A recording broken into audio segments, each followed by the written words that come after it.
আছে আমার পছন্দের পিঠে। আমার মা না পিঠেগুলো যা বড় বড় সাইজের করে দেখায় একবার। এই যে বোঝা যাচ্ছে, বিশাল বড় বড় করে আর পুরে ঠাসা। এই যে অনেক বড় বড় মা পিঠেগুলো করে আর দারুণ টেস্ট হয়। আমার মায়ের হাতের পিঠে আমার দিদুনেরও খুব পছন্দ। আমার দিদুন বলবে যে তুই বাবা এত ভালো বড় বড় পুর ঠাসা পিঠে করিস, আমি পারিই না।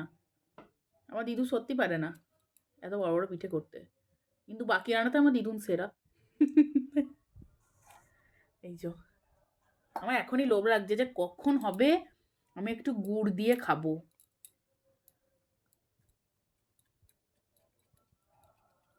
এই যে নারকেল আর এই যে আমাদের মাখা সন্দেশ।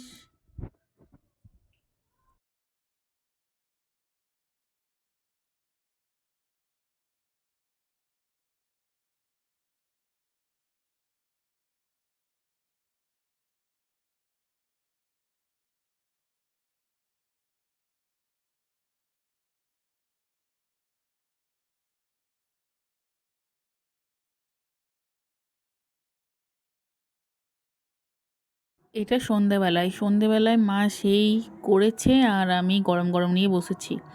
আর এটা মা পুতুলের শেপটা খুব একটা ভালো দিতে পারে না। আর এটা হচ্ছে গিয়ে সিঙাড়াটা, যেটা মা শেপটা খুব সুন্দর দেয়, কিন্তু পুতুলের শেপটা দিতে পারে না, কিন্তু তবুও চলবে।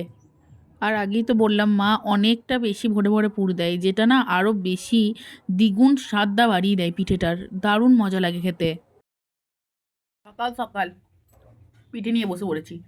একদম মাকে বলেছি লঙ্কা দিয়ে জিরে দিয়ে একদম খড়মড়ে করে ভাজো। এই যে এবার এটা একদম সকাল সকাল খালি পেটে দুটো পিঠে আর গুড়, দারুণ খেতে, দারুণ দারুণ দারুণ। এর সাথে আর ভাগ হবে না।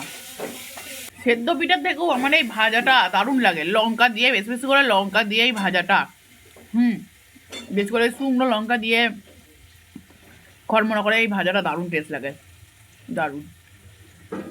মা এখনো পিঠে ভাজছে। এটাতে এমনি দুটো খাওয়া হলো সকালের ব্রেকফাস্ট, আবার জলখাবারে খাবো। জানেন আমি এমনিতে কিন্তু একটুও ঝাল খাই না, কিন্তু এই পিঠে ভাজার ব্যাপারটা একদম আলাদাই। আমি মাকে সব সময় বলি যে আমার পিঠেগুলো ভাজবে একটু বেশি করে লঙ্কা দিয়ে, তারপর তো হলুদ জিরে দিয়ে যেমন করে ভাজা, আর হ্যাঁ অবশ্যই বেশি করে খড়মড়ে করে ভাজবে। আর এই রকম করে ভাজলে আমার কাছে সেদ্ধ পিঠের স্বাদ যেন আরও আরও দ্বিগুণ বেড়ে যায়।